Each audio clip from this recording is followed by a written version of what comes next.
जो लोग मास्टरबेशन करते हैं, मेल और फीमेल दोनों ही करते हैं ना, इसको ज़्यादा करने से क्या क्या प्रॉब्लम हो सकती है? परफॉर्मेंस पर डेफिनेटली फ़र्क पड़ेगा अगर ज़्यादा हम।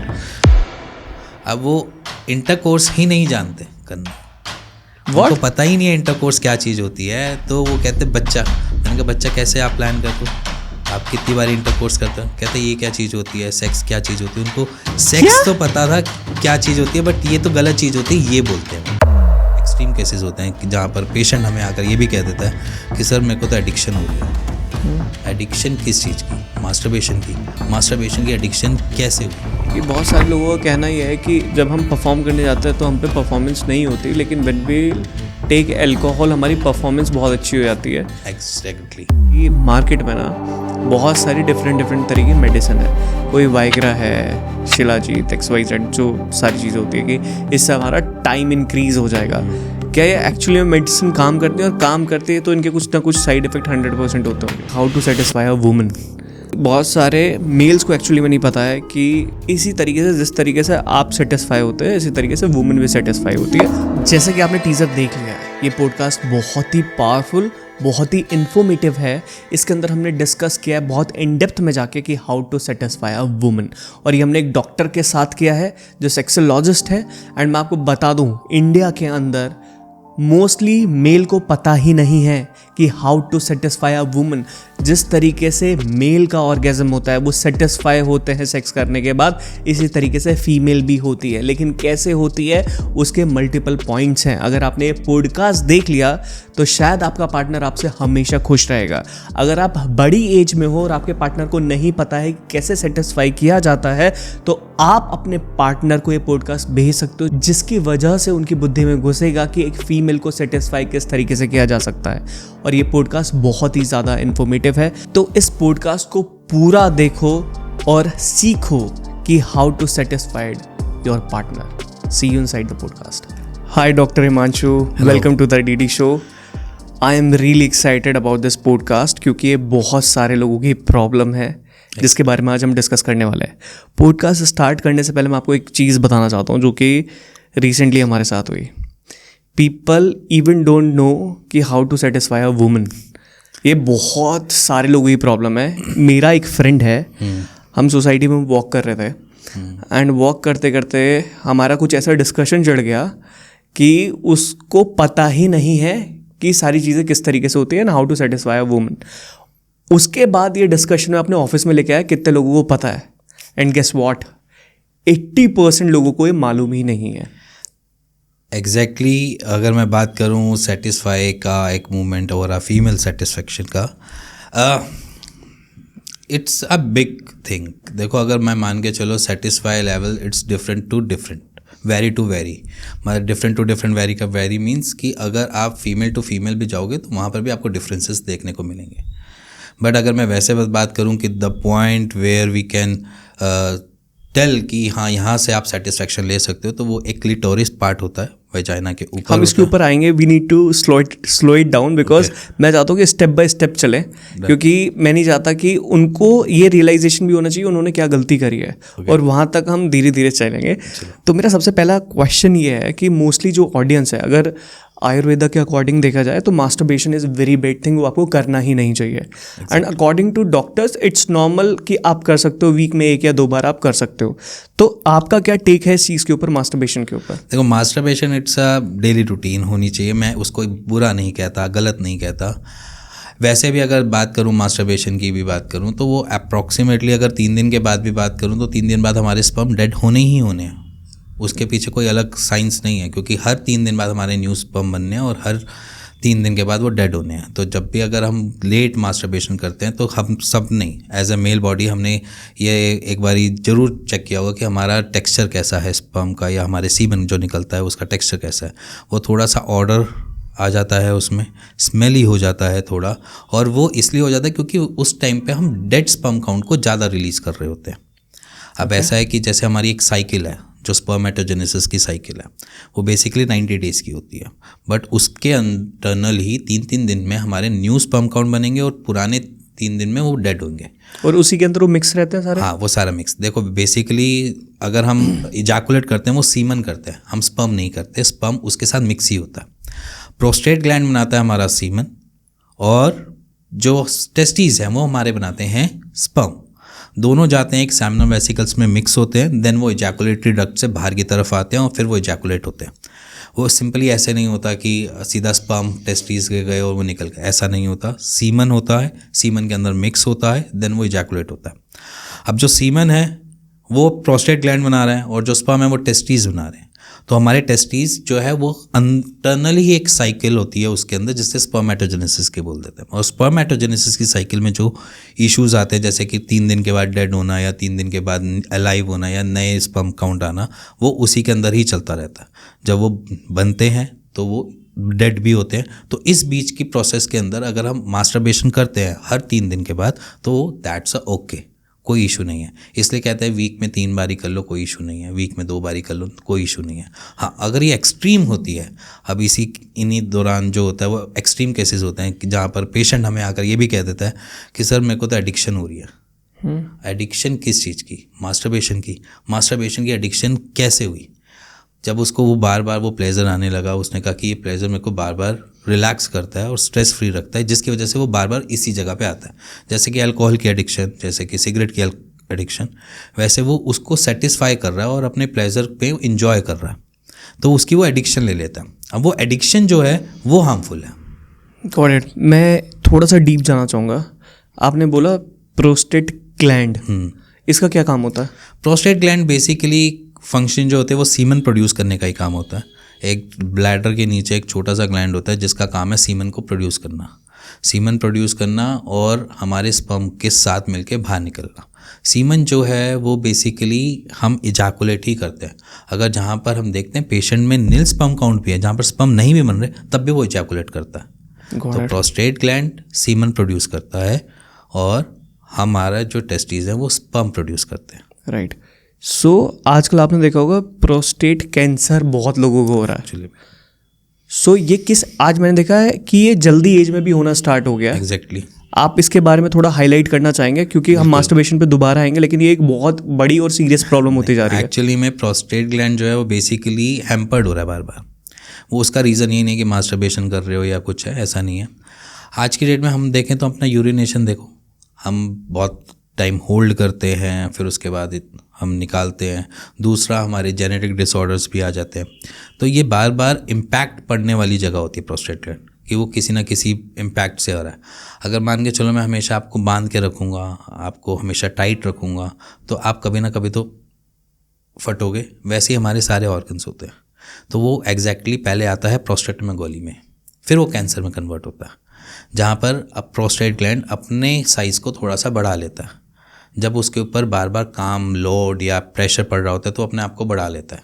अब वो जब बढ़ाने लगता है तो उसके बाद वहाँ के जो सेल्स हैं वो थोड़े चेंज हो जाते हैं। हमारी बॉडी में दोनों ही सेल्स हैं, नॉर्मल सेल्स भी हैं और हमारे पास कैंसर सेल्स भी होते हैं, ये पता है। जब वहाँ पर बार बार इम्पैक्ट पड़ने की वजह से वो कैंसर सेल एक्टिव हो जाते हैं, स्ट्रेस पड़ने की वजह से एक्टिव हो जाते हैं, तो वो एक्टिव जो है वो कैंसर में कन्वर्ट हो जाता है। तो कैंसर में कन्वर्ट होने से पहले वो प्रोस्टेटमेगोली में कन्वर्ट होता है, जहाँ पर वो अपने साइज से थोड़ा सा बढ़ रहा होता है, तो वो प्रोस्टेटमेगोली होता है। तो बेसिकली ये उसका गॉट इट। और ये जब कैंसर होता है तो आसपास के ऑर्गन्स को और ख़राब करना स्टार्ट कर देता है। एक्चुअली में कैंसर का है ही एक, जब सेल डिवीज़न होता है उसका ऐसे होता है, ब्लंडर होता है, और पता लगता है कब 3rd 4th स्टेज में पहुंच गए पता भी नहीं चलता। वो एक्चुअली इसलिए नहीं पता चलता क्योंकि हम इतने कॉन्शियस नहीं हैं, हमारे रूटीन टेस्ट्स नहीं है। अगर देखा जाए युवराज को क्यों इतनी जल्दी पता चला, क्योंकि उसके रूटीन टेस्ट है। उसका प्रोस्टेट कैंसर नहीं था बट कैंसर था, बट उसके रूटीन टेस्ट है। हम सालों में कभी करवाएंगे जब हॉस्पिटलाइज होंगे, अदरवाइज तो हम रूटीन टेस्ट में बिलीव ही नहीं करते।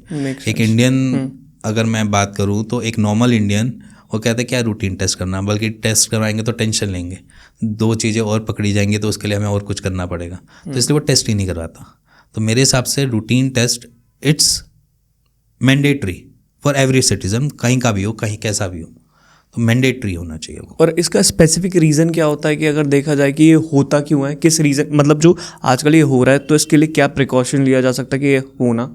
देखो, प्रिकॉशन तो सिंपल है कि आप जितना एक्सरसाइज या जितना आप अपने बॉडी से काम करवा सकते हो इतना करो। पहले के टाइम में क्या होता था, हमारी फिजिकल एक्टिविटी बहुत अच्छी थी, तो हम देखते हैं कि फ़िज़िकल एक्टिविटी हमारी ओवरऑल बॉडी को भी अच्छा मेंटेन करके रखती थी। हमारी डाइट जो होती थी वो पहले अच्छी होती थी एज़ कम्पेयर टू आज की डेट में हम समोसे, जलेबी या इन सारी चीज़ों में ज़्यादा है। हम पहले के ज़माने में चना मूंगफली खाकर लोग कहते थे कि सेटल हो जाते थे। अब आज की डेट में वही चेंज ओवर हो गया, वो पिज़्ज़ा से कन्वर्ट हो गया या वो चीज़ें धीरे धीरे मतलब जंक फूड की तरफ चले गए हैं। दूसरा, और अगर मैं वैसे सराउंडिंग की बात करूं तो आज की डेट में फ़िज़िकल एक्टिविटी ना के बराबर बर्ता कर रहा है। जहाँ पर फिज़िकल एक्टिविटी ना ही है वहीं पर ये टेंशन और ज़्यादा है। तो टेंशन, स्ट्रेस या फिर आप समझ लो कि फिज़िकल एक्टिविटी ना होना ये कॉम्प्लिकेटेड सराउंडिंग में खड़ा कर देता है, जिसकी वजह से हम देखते हैं कि परेशानी बढ़ती है। राइट। सो ये भी एक मेजर प्रॉब्लम चल रही है अभी मार्केट के अंदर। मैंने आसपास अपने 3-4 लोगों को देख लिया जिनकी एज कम है और उनको ये प्रोस्टेट कैंसर हो गया, और इसके बाद जब इसको ऑपरेट कराने जाते हैं आई थिंक उसके बाद सेक्स लाइफ कंप्लीटली खत्म हो जाती है। थोड़ी सी खत्म हो जाती है, लोड लिबिडो रह जाता है, फिर उसके साथ और जनरल प्रॉब्लम्स स्टार्ट हो जाती हैं, इश्यूज़ ज़्यादा आने चालू हो जाते हैं। देखो, अब आप समझो कि हर एक ग्लैंड का अपना एक काम है, राइट। ठीक है, उसको कुछ ना कुछ तो आपको देना है, तभी आपके शरीर में फिक्स है। अगर उसका काम और उसको न्यूट्रिशन टाइम पे मिल रहा है और उसके काम सही से निकल रहे हैं, वो तब तक सही काम करेगा जब तक सारी चीज़ें सेटल चल रही हैं। जैसे ही उसको कुछ भारी लगेगा, प्रेशर लगेगा, स्ट्रेस लगेगा या किसी भी चीज़ की उसको दिक्कत लगेगी, तो अपने काम से वो कम भी करेगा और वहाँ पर क्या पता एडवर्स रूप दिखा दे, जैसे कि प्रोस्टेट कैंसर हो गया, स्ट्रेस की वजह से हो गया, या जेनेटिक डिसऑर्डर कुछ भी हो गया। मतलब वो अपने आप को रिलीज़ करेगा कैसे ना कैसे करके। आपके पास काफ़ी सारा डेटा होगा, आपने बहुत सारे क्लाइंट को हैंडल किया होगा।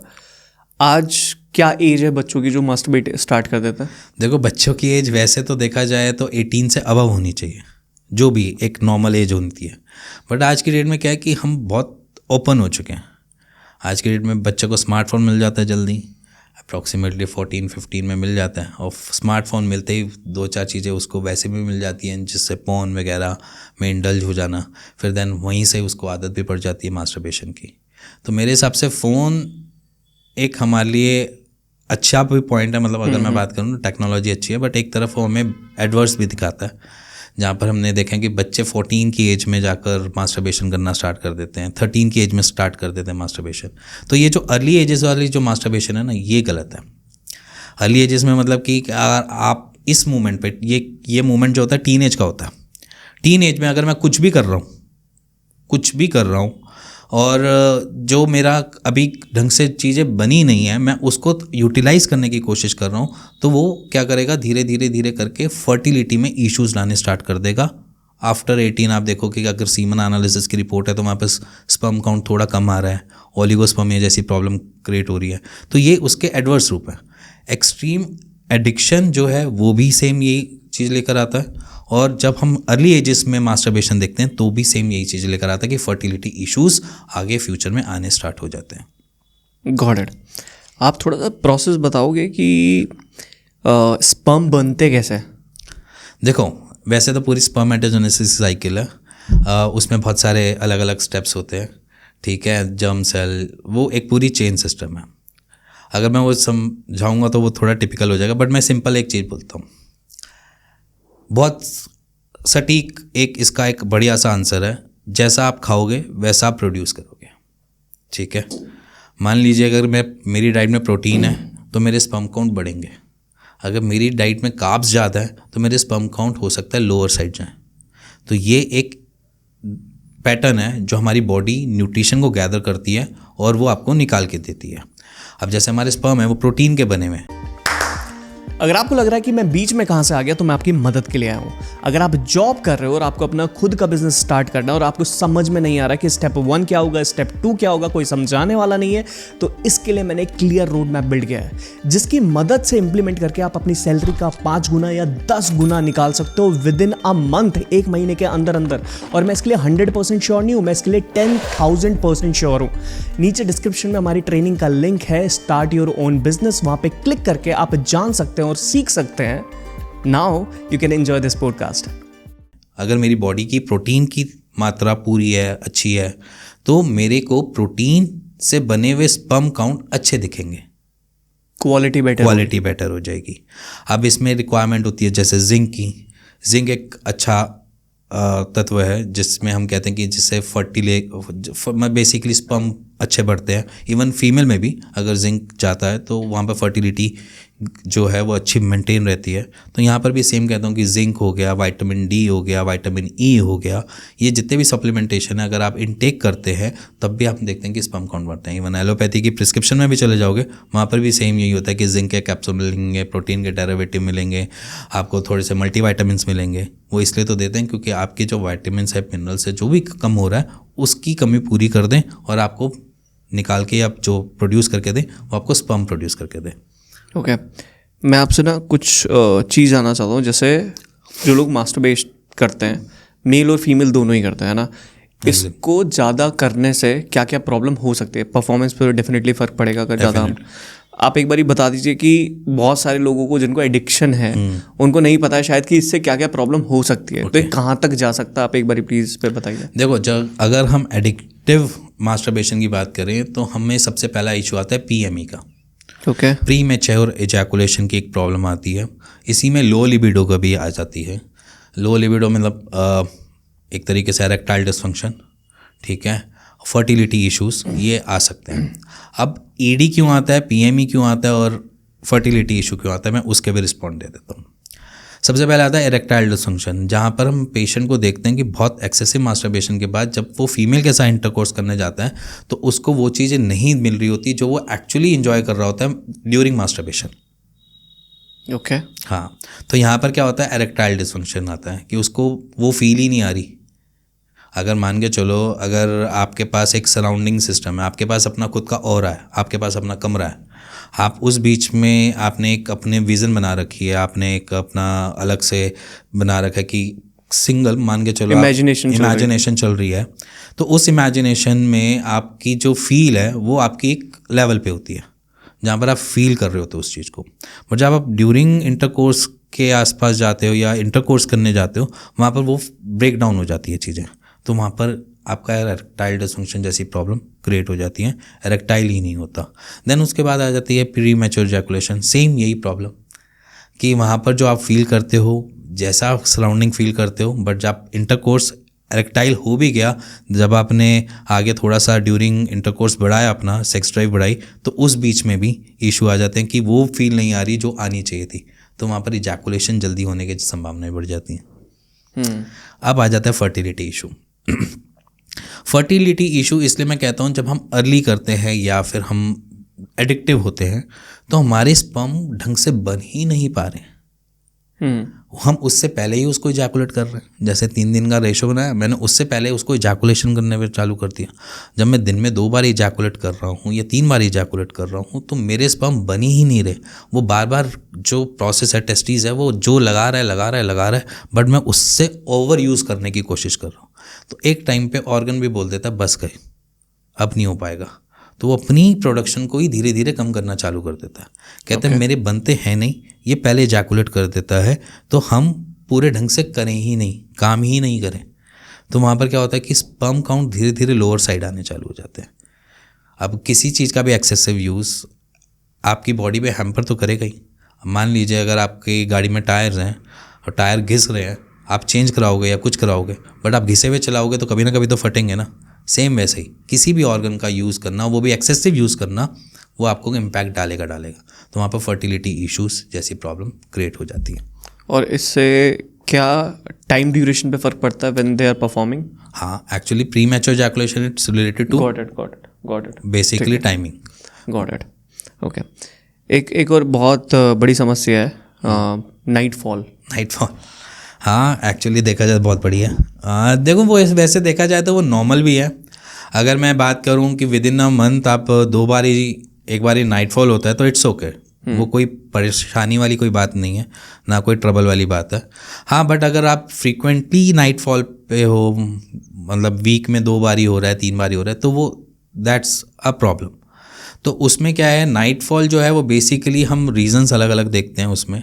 सबसे पहले तो स्ट्रेस भी देखते हैं उसमें, जहाँ पर बॉडी स्ट्रेस में है और वो बार बार कंट्रोल नहीं कर पा रही वहाँ की मसल्स और वो उसको इजैकुलेट कर देती है। दूसरा देखते हैं कि वहाँ की मसल्स, पेल्विक एरिया की मसल्स जो हैं वो इतनी स्ट्रांग नहीं है कि वो होल्ड कर पाएँ। Okay. तो इसकी वजह से भी इजैकुलेशन हो जाती है। तो उसके लिए हम कहते हैं एक्सरसाइजेस मस्ट हैं, जहाँ पर कीगल एक्सरसाइज आ जाती हैं, जहाँ पर थोड़ी बहुत एक्सरसाइज की मूवमेंट्स आ जाती हैं, लेग रेस वाली एक्सरसाइजेज आ जाती है। तो ये वाला पॉइंट है।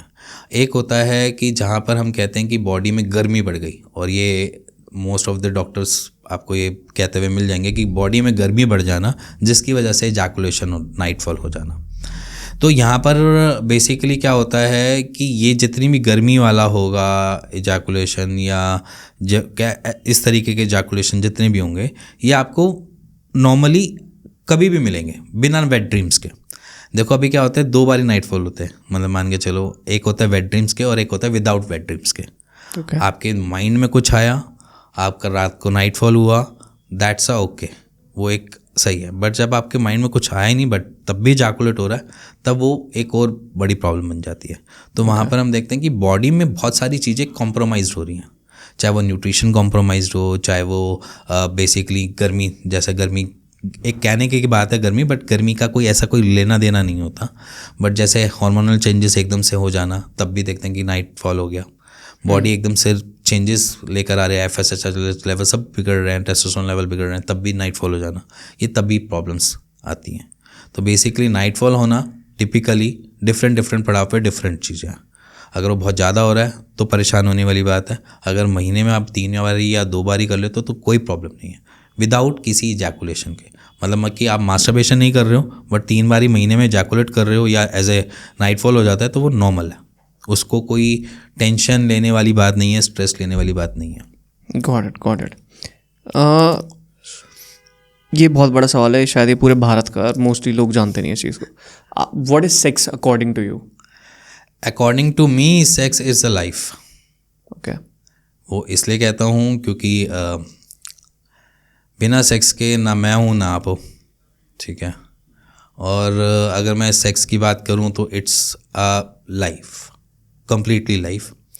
विदाउट सेक्स ये लाइफ चलती ना, चाहे हमारे पुराने कितने भी ग्रंथ देख लो या कोई भी स्पिरिचुअल जगह पे भी चले जाओ, वहाँ पर भी आप देखोगे कि हमारे पास कामा सूत्रा थी, वो भी एंशिएंट बुक है, कोई ऐसी नहीं कि आज लिखी गई है। इससे पहले हमारे जो टेम्पल्स हैं, शिव जी का शिवलिंग है, वो कम्प्लीटली एक लाइफ को डिनोट करता है, जहाँ पर हम देखते हैं कि एक ऐसा स्ट्रक्चर है और उसके ऊपर हम देखते हैं तो वो कम्प्लीटली इट्स अ लाइफ। तो ये सेक्स अगर प्लेजर के साथ ना होता तो शायद ये लाइफ स्टार्ट भी ना होती। तो प्लेजर के साथ ये चीज़ है, इसकी वजह से लाइफ है। तो इट मीन्स कि अगर सेक्स ना हो तो लाइफ भी नहीं होगी, कोई भी इवोल्यूशन नहीं होगा, कोई भी नया प्राणी नहीं आएगा। तो मेरे हिसाब से sex it's equal to life, अगर हम उसको टाबू वे में नहीं देखते, क्योंकि मोस्ट ऑफ द इंडियन यही देखता है, वो टाबू वे में देखता है सेक्स इज़ न्यूडिटी का एक सिंबल हो जाता है या इस सारी चीज़ों का सिंबल हो जाता है। बट मेरे हिसाब से वो लाइफ है, क्योंकि अगर प्लेजर ना हो इस मोमेंट्स में या इन सारी चीज़ों में तो शायद लाइफ आगे बढ़ी ना, इवोल्यूशन कभी आगे हो ही ना। Got it. I want you to throw some more light on this because यहाँ पे अगर आप देखोगे, मुझे भी इस चीज़ के बारे में लेट पता चला था क्योंकि वैसी एजुकेशन है नहीं इंडिया के अंदर। अगर आप देखोगे तो लोग सेक्स को देखते हैं रफ सेक्स जैसा पॉर्न मूवी में दिखाया जाता है, जो दिखाया जाता है इंसान वो बिलीव कर लेता है, लेकिन actually that is not a correct thing, right? That is completely different thing. वहाँ पे हमें नहीं पता किसका ऑर्गेज़म हो रहा है और किसका ऑर्गेज़म नहीं हो रहा है। एंड कहानी बिल्कुल उल्टी है कि किस तरीके से एक मैन तो सेटिस्फाई हो जाता है, लेकिन it's about the women as well. तो यहाँ पे आप इसके बारे में कुछ लाइट डालना चाहोगे इसके ऊपर? देखो, वुमेन सेटिस्फेक्शन या मेन सेटिस्फेक्शन के लिए अगर मैं लाइट डालूंगा तो मैं ये डालूंगा कि बेसिकली कंपैटिबिलिटी मैटर करती है। कंपैटिबिलिटी, अदरवाइज वो फीमेल हो चाहे वो मेल हो। अब कुछ जेस्चर्स होते हैं ड्यूरिंग या बिफोर या आफ्टर सेक्स, और उस जेस्चर में हमेशा लव फैक्टर होना चाहिए। जैसे अभी आपने कहा कि मैंने पॉर्न देखा और उसमें वाइल्डनेस देखी तो मैंने सेक्स को इस तरीके से डिनोट किया, बट वो चीज़ नहीं है एक्चुअल में। अगर मैं एंशिएंट टाइम पे भी जाऊँ या अभी भी करंट टाइम पे भी जाऊँ, तो जो सेक्स है वो आपके रिलेशन का बॉन्ड है, और आपकी लाइफ ड्यूरिंग द लाइफ क्या हो रहा है आपकी इंडिविजुअलिटी, मतलब एज ए कपल्स में, वो एक पूरा का पूरा एक फ्यूचर भी है, ठीक है, और प्रेजेंट भी है। क्योंकि आपकी सेक्स लाइफ पे ही डिपेंड करता है कि आपका कपल या एज ए कपल आप कितना लंबा चल पाओगे। हमारे पास जैसे बहुत सारे पेशेंट्स भी आते हैं इस मामले में, जहाँ पर फर्टिलिटी इश्यूज़ के साथ कभी कभार लो लिबिडो मिल जाता है, तो वहाँ पर बेसिकली हम देखते हैं कि उनके अंदर इंटरनल प्रॉब्लम्स काफ़ी ज़्यादा है, और जब इंटरनल प्रॉब्लम और बढ़ती हैं तो वो इतना प्रेशराइज्ड हो जाता है कि कभी कभार डाइवोर्स केसेस वगैरह फाइल होने नॉर्मल है हमारे ड्यूरिंग हमारे उसमें। तो उसमें भी हम ये कहते हैं कि अगर आप सपोर्ट ले रहे हो तो आपको सपोर्ट डॉक्टर से नहीं मिलेगा, आपकी वाइफ से ही मिलेगा। और वाइफ को भी हम सिंपल ये कहते हैं, जो सपोर्ट आप हमारे यहाँ पर आकर बता रहे हो या हमसे जो मांग रहे हो वो आपके हस्बैंड से ही मिलेगा। क्योंकि एक्चुअली क्या होता है, वहाँ पर दोनों का सिस्टम बिगड़ चुका होता है, मतलब एज एन मेंटली भी और एज एन फिज़िकली भी। वहाँ पर एक तो चलो मान लिया कि बच्चे नहीं हो रहे, एक अलग बात इशू, बट वहाँ पर जब बच्चे नहीं हो रहे तो हर दोनों में कुछ ना कुछ खट्टी मीठी बातें होती रहती हैं, और जब वो खट्टी मीठी बातें बहुत अलग तरीके से निकलती हैं, टॉन्टिव वे में निकलती हैं, तो वो चीज़ डिज़ास्टर करती है एज एन मेल की बॉडी पे भी और एज एन फीमेल बॉडी पे भी। तो मेरे हिसाब से वो इतना बुरा भी हो सकता है, और आप चाहो तो सेक्स को इतना ग्लोरीफाई भी कर सकते हो कि आप आज भी और कल भी, मतलब फ्यूचर आने में भी उसको सस्टेन करके चल सकते हो और लाइफ को अपना बहुत बेटर बना सकते हो। और लव और सेक्स मेरे हिसाब से चेन की कड़ी की तरह है, दोनों अगर आप आजू बाजू ना हो तो मेरे ख्याल से दोनों का कोई मतलब नहीं है। Make sense. एक और बहुत बड़ी चीज़ है, अगर आप देखोगे कि बहुत सारे लोगों को ना थोड़ा सा इन्फीरियरिटी कॉम्प्लेक्स रहता है कि यार मेरा साइज़ छोटा है ना। ये बहुत बड़ा मिथ भी है एक तरीके से देखा जाए। इसके ऊपर थोड़ा डिटेल में जाएंगे। एक्चुअली मैं डिटेलिंग में इसलिए बता रहा हूँ, जब मैं क्लिटोरिस की बात करूँगा या जब मैं उसकी बात करूँगा तो शायद मैं उसमें ये भी आपको बताऊँ इसको कैसे आप रेक्टिफाई कर सकते हो। श्योर, ठीक है। So just wanted to know कि मैंने बहुत सारे एडवर्टीजमेंट देखे, कहीं पे वेबसाइट पे चला जाता है, XYZ वेबसाइट पे चला जाता है, तो उसमें आया कि साइज इंक्रीज करना, या न्यूज़पेपर वगैरह में आप एडवर्टीजमेंट देखते होंगे। बट मेल, अभी जैसे हम बहुत खुल के बात कर रहे हैं because you are educated, I am educated and we are providing hell lot of value over here कि ज़्यादा से ज़्यादा लोग सीख जाए, लेकिन ये मैन टू मैन ऐसे कोई बात नहीं करता किसी से। एग्जैक्टली नहीं करता। तो मैं चाहता हूँ कि इस पॉडकास्ट से जितने भी मेल हैं जिनको नहीं पता है, या जितने फीमेल को नहीं पता है कि एक दूसरे के साथ वो ओपन अप नहीं होते, किसी का ईगो हर्ट होता है, किसी की फीलिंग्स हर्ट होती है, तो मैं चाहता हूँ कि इस पॉडकास्ट को देख के ना वो सारी चीज़ें समझ जाए कि आपको अपने पार्टनर से भी कैसे बात करनी है, and if there is a problem then you need to discuss actually, right. So just wanted to know ये साइज वाली चीज़ों के ऊपर थोड़ा सा लाइट डालिए, इट इज़ इम्पॉर्टेंट और नॉट। ठीक है। साइज़ कभी मैटर नहीं करता। अगर मैं एज एन इंडिया की बात करूं तो, या फिर मैं चाइना की बात करूं, या फिर मैं जापान की बात करूं, तो हमारे साइजेस हमको जो मिले हैं वो बेसिकली हमें अपने जीन से मिले हैं, ठीक है। अगर इंडियंस के एज़ कम्पेयर टू नाइजीरियंस से छोटे हैं तो इसमें कोई बुरी बात नहीं है और इसमें कोई दिक्कत वाली बात नहीं है।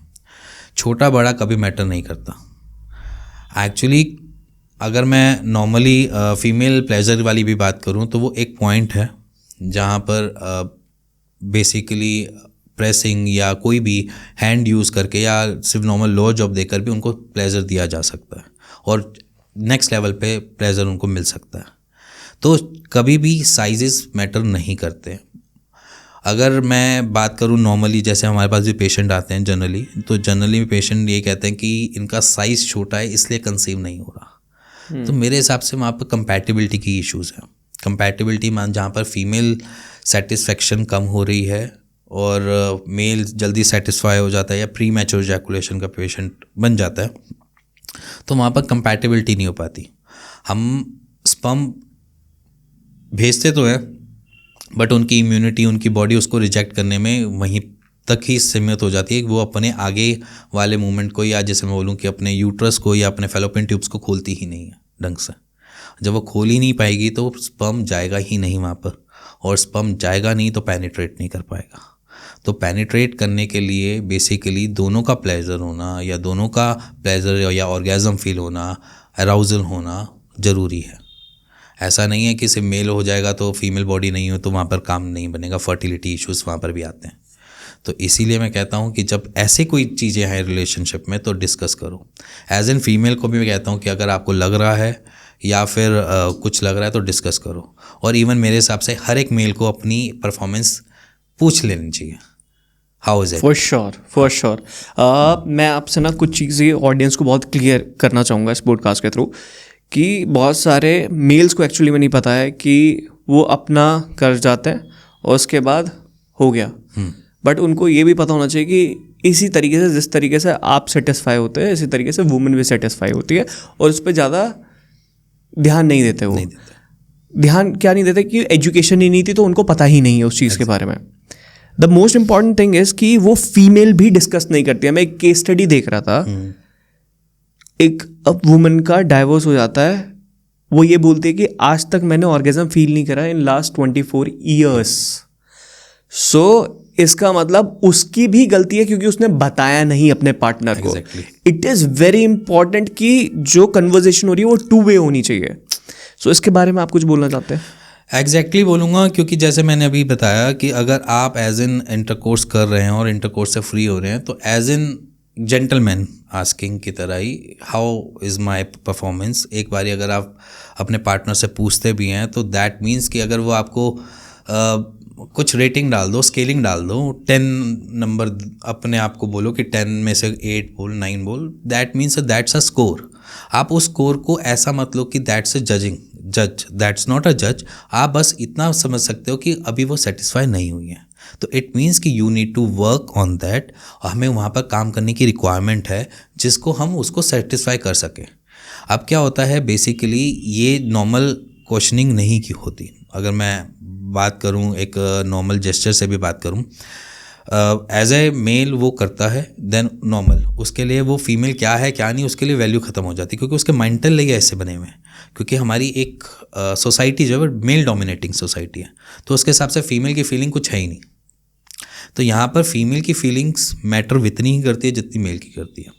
हमेशा उस मोमेंट के बाद, आफ्टर योर इंटरकोर्स, आप उनके साथ बैठो, बात करो, डिनर पे जाओ या खाना खाओ या एक हग करो। दैट्स अ जेस्चर, और एक जेंटलमैन जेस्चर होता है कि आप उसको केयरिंग दे रहे हो या एज ए पार्टनर को केयर दे रहे हो।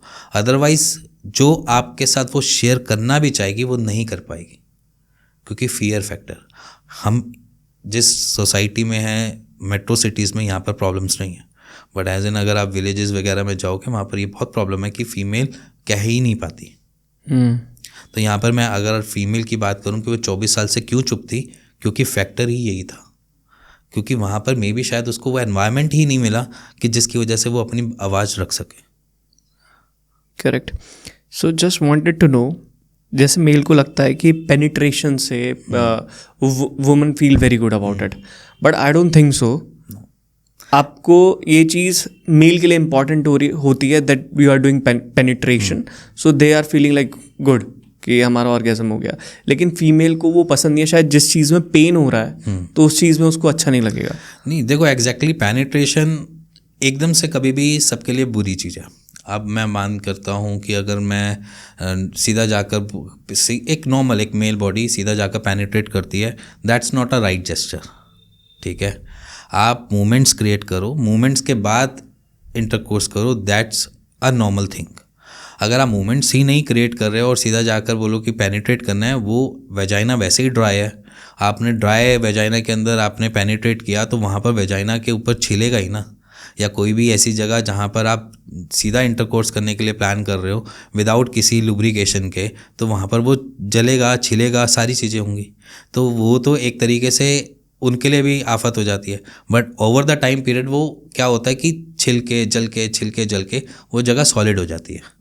फिर उसके बाद इरिटेशन अलग से निकलती है। ठीक है, फिर वहाँ पर मेल बॉडी कहता है थोड़े टाइम बाद कि भैया ये चीज़ तो सेटिस्फाई हो ही नहीं रही है, या फीमेल बॉडी कहती है कि मेरे को अराउज़ल आ ही नहीं रहा।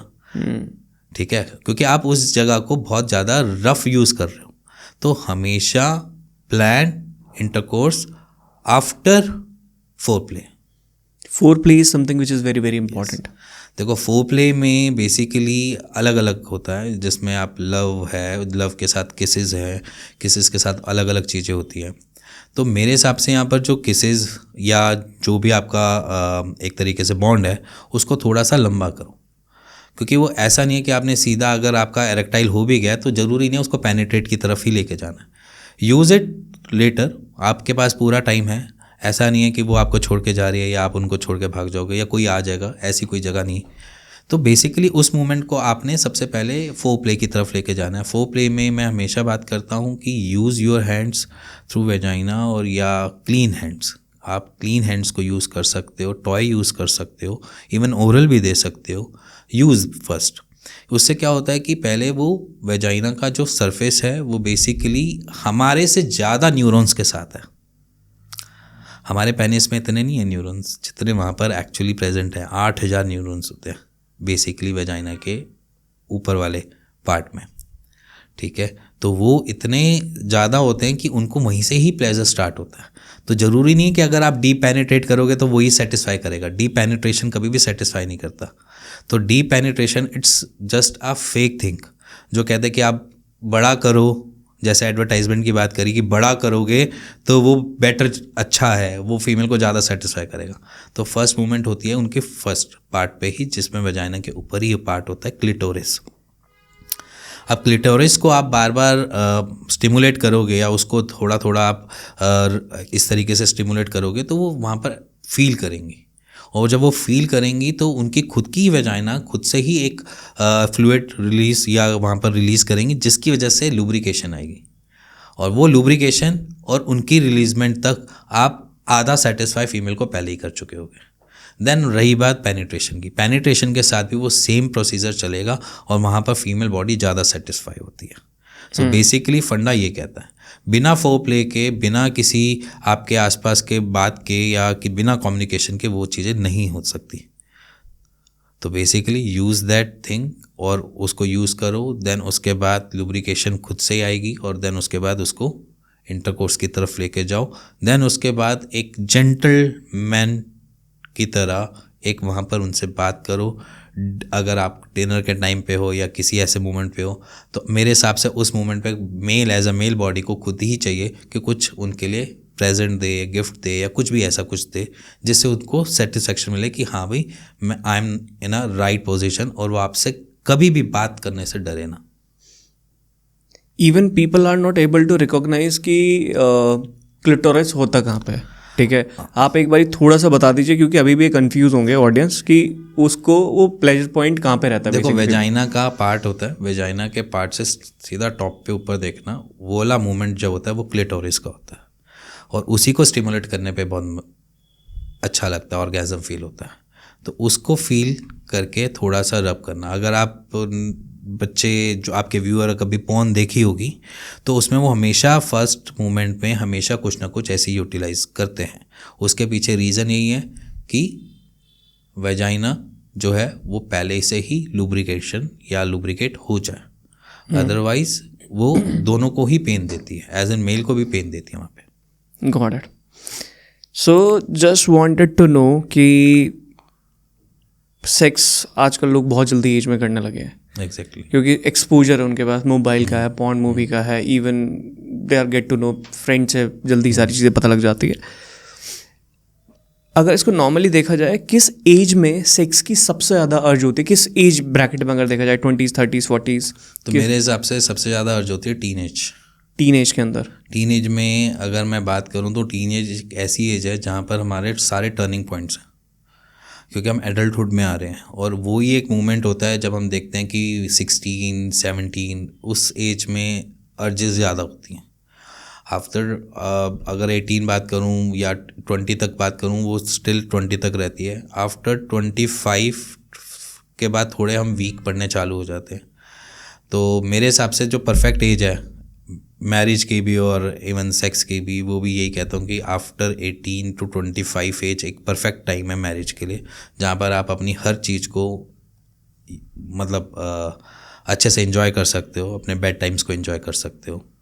और ये 25 की एज एक ऐसी एज है जहाँ पर मैं कहता हूँ कि एक अच्छा एज एन रिलेशनशिप बनता है।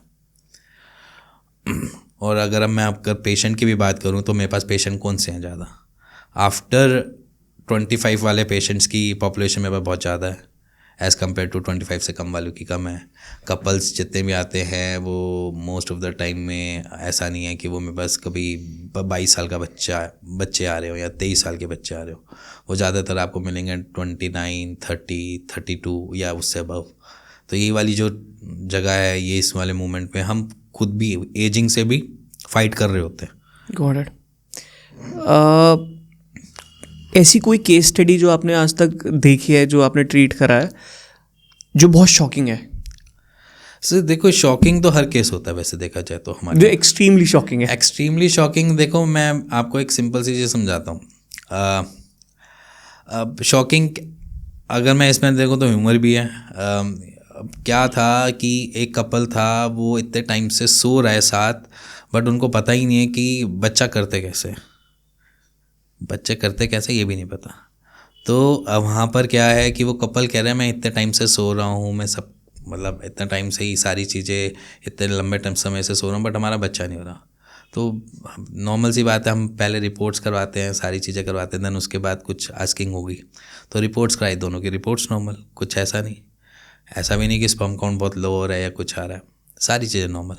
अब वो इंटरकोर्स ही नहीं जानते करना, उनको पता ही नहीं है इंटरकोर्स क्या चीज़ होती है। तो वो कहते बच्चा, मैंने कहा बच्चा कैसे आप प्लान कर दो, आप कितनी बार इंटरकोर्स करते हो? कहते ये क्या चीज़ होती है, सेक्स क्या चीज़ होती है। उनको सेक्स तो पता था क्या चीज़ होती है, बट ये तो गलत चीज़ होती है ये बोलते हैं वो।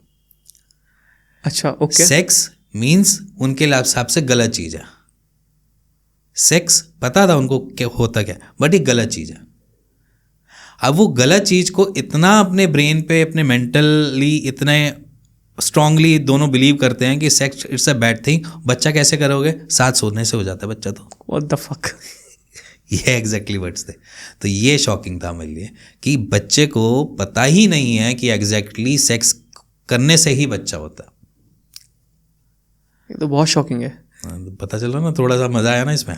तो ये चीज़ होती है कि बेसिकली उनको सेक्स एजुकेशन नहीं है हमारे स्कूल्स में, ये एक ड्रॉबैक्स है। बच्चे को पता नहीं है कि करना क्या है, क्या नहीं करना, क्या होता है, किससे क्या होता है। 10th में उन्होंने सब्जेक्ट तो डाला, बट टीचर उसको पर फोकसली या ढंग से पढ़ाता नहीं है।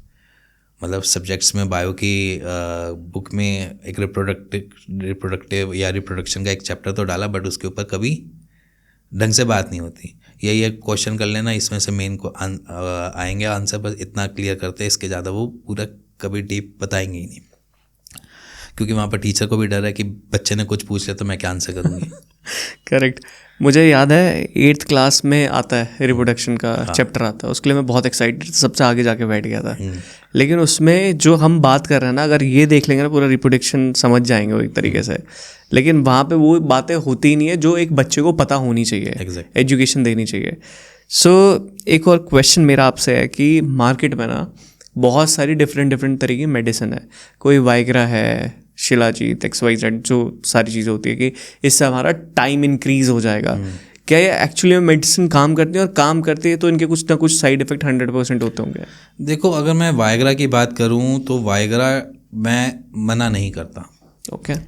अब जैसे कि मान के चलो, Viagra it's not a bad thing, shilajit it's not a bad thing. ये जितनी भी चीज़ें हैं, शिलाजीत की बात करूं तो वो मिनरल से रिच है, वाइग्रा एक तरीके का कंपाउंड है। और वैसे भी वो वाइग्रा की जो स्टोरी है वो थोड़ी डिफरेंट तरीके से, वो बनाया किसी और चीज़ के लिए था, बने इस चीज़ के लिए गया था। किस चीज़ के लिए बनाया गया था? बेसिकली वो अलग तरीके से स्टडीज चल रही थी उनकी, वो बेसिकली ब्लड प्रेशर के लिए मेडिकेशन बना रहे थे, तो वो बन वाइग्रा गया।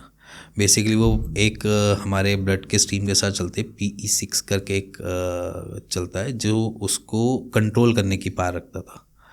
अब उसने कंट्रोल करने की पार ना करते हुए उसको कम करना चालू कर दिया ब्लड स्ट्रीम से। जब ये स्ट्रेस होता है तब ये ज़्यादा बढ़ता था, तो ऑलमोस्ट स्ट्रेस में रहती है बॉडी, नींद कम होना, ये सारी चीज़ें। तो उसकी वजह से क्या हुआ कि वो जब कम होता है तो हमारा ब्लड का रश अच्छे से चलता है ऑल ओवर थ्रू बॉडी। तो वो बॉडी में सिर्फ यही काम करता है कि वो PE6 जो है उसको वो कम कर देता है, जिसकी वजह से हमारा ब्लड का फ्लो बढ़ता है, जिसकी वजह से हम बेसिकली हमारा एरेक्टाइल होता है। ये एक उसके पीछे रीज़न है। अब इसके जो एडवर्स हैं, साइड इफ़ेक्ट्स हैं, वो उसमें तो कुछ गूगल भी बोल देता है कि सर दर्द है, आंखों में रेडिश हो जाती है, कभी कभार नोज़िया फील हो जाता है। बट मेरे को जो लगता है जो इसको एक्सट्रीम यूज़ करते हैं उनको एज एन अर्ली एज में कार्डियोवास्कुलर प्रॉब्लम्स या जैसे मैं बोलूँ कि ब्लड प्रेशर वाली प्रॉब्लम्स ज़्यादा आनी चालू हो जाती है। मतलब जो हमें 50 में आनी चाहिए थी वो हमारी 40 की एज में आनी चालू हो जाती है। ये एक एडवर्स उसका है। बट मैं ये नहीं कहता कि वो गलत चीज़ है, क्योंकि अगर मैं यहाँ पर बात करूँ कि आपके पास एक ऐसा सिंगल फॉर्मूला बताओ जो आज की डेट में किसी को मरते हुए को ज़िंदा कर दे, एक तरीके से मैं बात करूँगा, क्योंकि मरते हुए को जिंदा इट्स लाइक कि जहाँ पर उससे फियर प्रेशर है या उसको थोड़ा पीयर प्रेशर है एज इन बच्चे को जो बेसिकली प्लान कर रहा है इंटरकोर्स के लिए बट कर नहीं पा रहा, क्योंकि उसको डर है कि पता नहीं क्या होगा, कैसे मतलब किस तरीके से होगा। वो इसी प्रेशर की वजह से नहीं कर पा रहा, क्योंकि एरेक्टाइल ही नहीं हो रहा उस मोमेंट पे। वैसे नॉर्मल है, एरेक्टाइल हो रहा है, सारी चीज़ें हो रही हैं, बट उस मोमेंट पे नहीं हो रहा, या थ्रू बहुत बुढ़ापे में कभी ऐसा कुछ हो जाता है और मन करता है, तो ये उनके लिए बहुत बढ़िया। बट अगर आप नॉर्मल आज की डेट में 45 तक मेरे ख्याल से उसको लेने की ऐसा रिक्वायरमेंट नहीं है, 40 एज तक, क्योंकि आपके पास शीलाजीत जैसी चीज़ें हैं, ठीक है, आपके पास अश्वगंधा जैसी चीज़ें, आपके पास शतावरी जैसी चीज़ें हैं, जिसको लेकर वैसे ही हम एरेक्टाइल जो है वो बेटर हो जाता है। तो मेरे हिसाब से जब हमारे पास ऐसी हर्ब्स हैं जिसको हम लेकर अपने एरेक्टाइल को और बेटर कर सकते हैं, तब तक उस चीज़ को यूटिलाइज करने की रिक्वायरमेंट नहीं है। Got it. और जैसे for example if somebody is taking shilajit, तो उसके कोई साइड इफेक्ट भी होता है? नहीं, शिलाजीत देखो बेसिकली इट्स अ माउंटेन में से निकला हुआ वो रस है, एक तरीके से पसीना बोलते हो वैसे तो। अब वो बेसिकली रिच किस में, मिनरल्स में। मिनरल्स पहले के ज़माने में हमें कुएं में मिल जाते थे, हमें नदियों में मिल जाते थे, हमें दरियाज में मिल जाते थे, छोटे छोटे जो होते थे, चश्मे में मिल जाते थे। बट अब जो मिनरल्स हमें नहीं मिलते, हम RO फिल्टर्ड वाटर पीते हैं हर जगह, ठीक है। इसके अंदर भी अब इन्होंने एडिड मिनरल डालना चालू कर दिए, कॉज बाय क्योंकि कॉन्स्टिपेशन करता था, तो शायद इसी रीज़न की वजह से उन्होंने एडिड मिनरल डालना चालू कर दिया। तो मिनरल्स हमें कहीं से भी ऐसा ढंग से नहीं मिलते। अगर बात करूं तो फूड में ऐसा इतने मिनरल्स नहीं हैं जो हमारी पूरी कर दें, तो वहाँ पर मिनरल्स जो हैं वो हमें मिल जाते हैं, और वो मिनरल्स जो हैं वो हमारे टेस्टोस्टेरोन को अच्छे से बूस्ट कर पाते हैं। जब हमारा टेस्टोस्टेरोन बूस्ट होगा तो मेरी बॉडी ओवर एंड ऑल, अगर मैं बात करूं, अगर मेरा टेस्टोस्टेरोन अच्छे लेवल पे जाएगा तो मेरी बॉडी खुद से ही अर्ज मांगेगी कि मैं सेक्स की तरफ जाऊँ। वो नॉर्मल है, क्योंकि उसका मैकेनिज़्म थोड़ा फास्ट हो जाएगा। बेसिकली टेस्टीज भी अपना अच्छे से काम कर पाएंगे, टेस्टीज की न्यूट्रिशन पूरे बराबर मिल गए, उसको मिनरल्स अच्छे मिल गए, तो वो कहेगा कि भैया मैं छक्के काम करूँ, मेरे को क्या करने की ज़रूरत है कम काम करने की। तो वो वहाँ पर बोली चीज़ें आ जाती हैं, जिसकी वजह से हमें हर चीज़ होती है, फील होती है, बेसिकली सेक्स करने का फील होता है। तो ये सारी चीज़ें नॉर्मली हम शिलाजीत के साथ भी देख लेते हैं। और रही बात अब शतावरी या ये सारी चीज़ें, ये एक तरीके हेल्पिंग की तरह काम कर जाता है, हेल्पिंग सपोर्टिंग ड्रग की तरह काम कर जाता है। अश्वगंधा वगैरह हो गया, ये सपोर्टिंग ड्रग की तरह काम कर जाता है। जैसे गोक्षुरा हो गया, गोक्षुरा भी टेस्टोस्टेरोन बूस्टर की तरह वर्क करता है। तो ये अच्छी है, ऐसा नहीं है कि ये हब्स काम नहीं करती, बहुत बढ़िया काम करती है। पेशेंट पे अगर हम स्टार्टिंग के स्टेजेस में हम देना स्टार्ट करते हैं तो वो एक्सट्रीमली काम करती है। अब ED जो है, इरेक्टाइल डिसफंक्शन है, कभी ना कभी पेशेंट अपने ड्यूरिंग लाइफ स्पैन के अंदर कभी ना कभी तो ज़रूर ऑब्जर्व करेगा अपने शरीर में, और कितने स्पैन के लिए रहेगा वो नहीं होता। मान के चलो, क्या पता 10 दिन में सॉर्टेड हो जाए, क्या पता 3 साल लग जाए, क्या पता 10 साल निकल जाए। जस्ट वांटेड टू नो, थोड़ा सा प्रोटेक्शन के बारे में बात करते हैं। डेफिनेटली। बहुत लोगों का कहना ये है, जो हम रिसर्च के बेसिस पे देख रहे थे, कि if this is a penis तो यहाँ पे कॉन्डम आ गया, ठीक है, लेकिन वो बोलते कि मज़ा नहीं आता कॉन्डम लगाने से। इसके बारे में कुछ बोलना चाहते हो आप? देखो बेसिकली अगर मैं बात करूँ तो condom it's not like this. अगर कॉन्डम के अंदर हम देखा जाए तो वैसे वो फ्लूइड फिल्ड होता है, ठीक है। और जब हम कॉन्डम्स को यूज़ करते हैं तो वो हमारे बैंड के साथ टाइट हो जाता है, तो वहाँ पर किसी किसी को लग सकता है कि मेरे को फील नहीं आ रही, बट वहाँ पर आज की डेट में फीमेल कॉन्डम्स भी आने चालू हो गए, जिसको हम अप्लाई करके आराम से प्रोटेक्शन यूज़ कर सकते हैं। But that is going to be the again same thing. हाँ सेम नहीं, उसके साथ थोड़ा डिफरेंट पैटर्न है. अभी क्या होता है कि जब हम रबड़ को अपने टाई करते हैं पेनिस के ऊपर तो वो टाइटनेस क्रिएट कर देता है लोअर पेनिस अभी इस एरिया पे.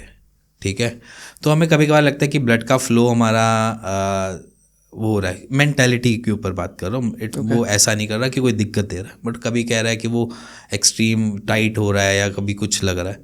तो वहाँ पर उससे बेटर अगर ऐसा लग भी रहा है तो वहाँ पर रिप्लेसमेंट है, फीमेल कॉन्डम्स भी हैं, तो यूज़ दैट अगर आपको ऐसा लग रहा है तो. अगर मैं बात करूँ कि कॉन्डम्स यूज़ करना इट्स गुड थिंग. अगर आदत नहीं है तो आदत डालो. बहुत सारी चीज़ों से बचे रहते हो, STD से बचे रहते हो, कॉम्प्लिकेशन से बचे रहते हो.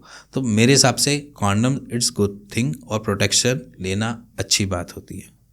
अभी पूरा का पूरी वो यूनिवर्सिटी में HIV पॉजिटिव मिले हैं ना, तो रीज़न क्या था? बेसिकली वहाँ पर तो कोई ऐसा नहीं था, सबने इंजेक्टेबल्स किसी के लिए और डाल दिए.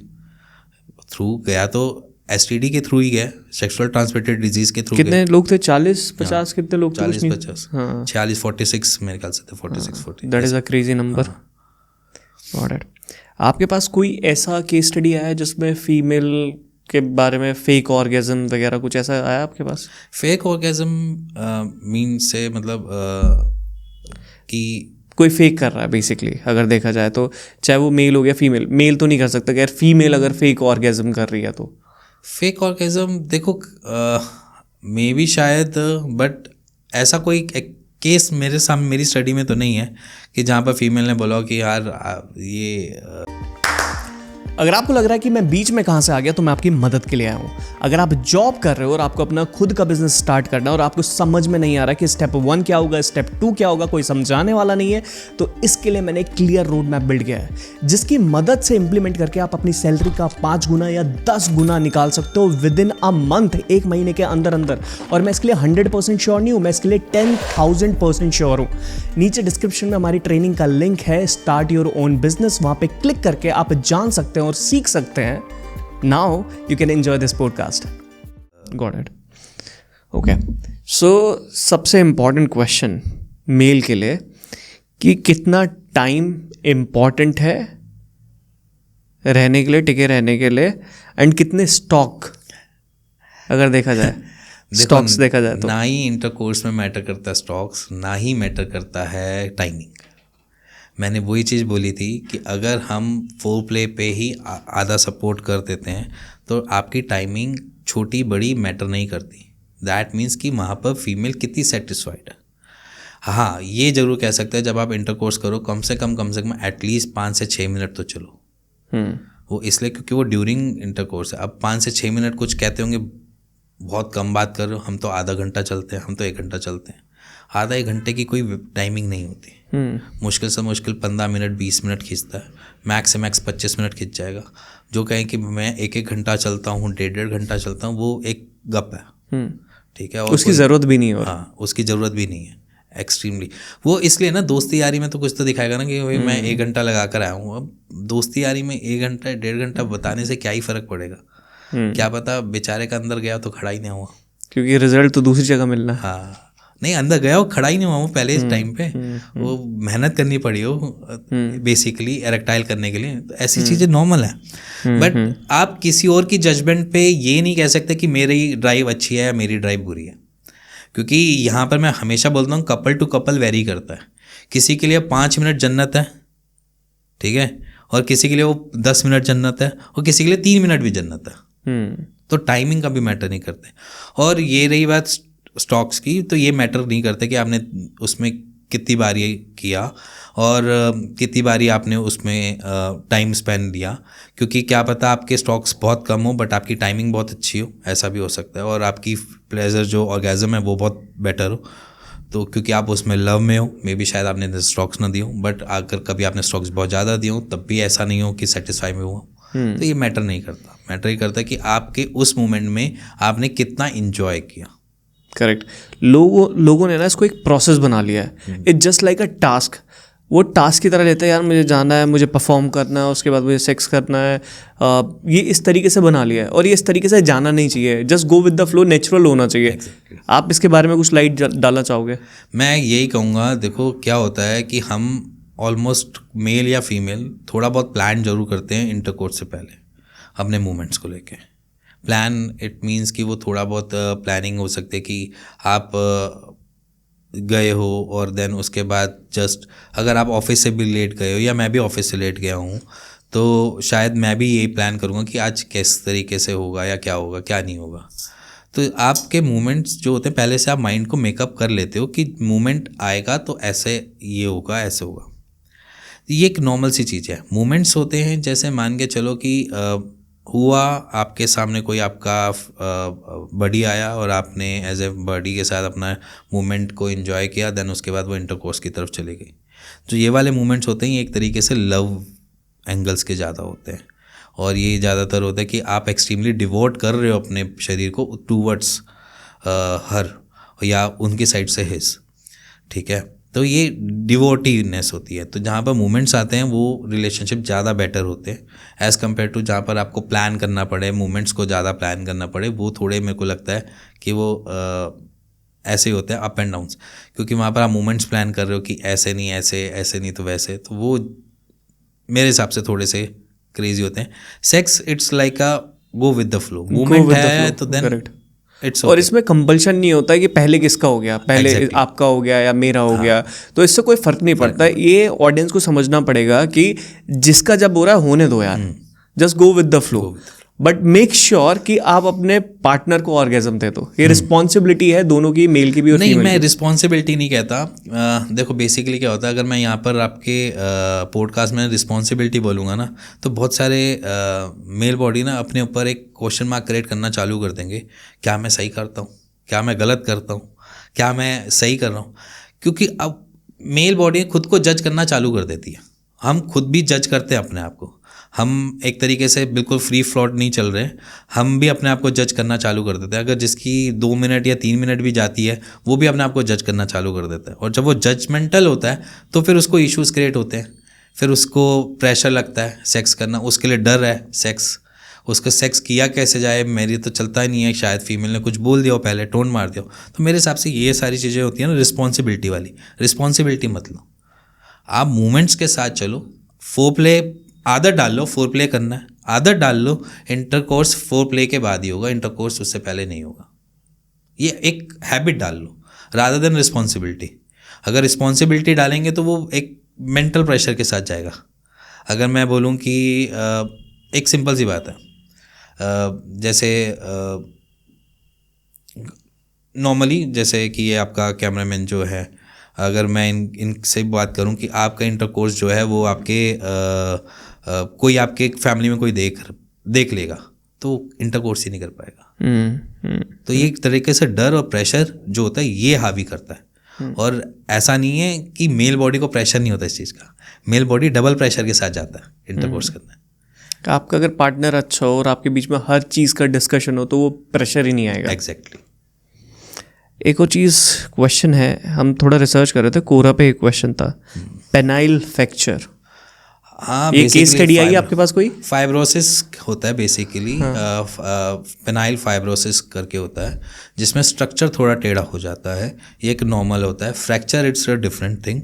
फ्रैक्चर होता है इंजरी के थ्रू और ये भी इंजरी के थ्रू होता है फाइब्रोसिस। इसमें क्या होता है, ओवर द टाइम पीरियड बार बार एक जगह इंजर होने के बाद वो जगह थोड़ी सी टिश्यू रप्चर होने की वजह से वहाँ पर स्कारिंग स्टार्ट हो जाती है। जैसे कि कभी हमारे वुंड होते हैं तो उसके ऊपर स्किन की जो लेयर आती है वो डिफरेंट आती है, और उस डिफरेंट लेयर होने की वजह से जो हमारा पेनिस है वो थोड़ा सा टिल्ट हो जाता है। तो उसमें कहते हैं स्ट्रक्चर डिफॉर्मिटी थोड़ी सी पेनिस में आ जाती है। फ्रैक्चर जो होता है वो बेसिकली क्या होता है, एरेक्टाइल हुआ है और कोई इंजरी हुई जिसकी वजह से वहाँ पर टिश्यू रप्चर हुए। फ्रैक्चर नहीं होता, टिश्यू रप्चर होते हैं, क्योंकि कोई भी ऐसा बोन नहीं है वहाँ पे। तो टिश्यू रप्चर हुए जिसकी वजह से दिक्कतें बनती हैं।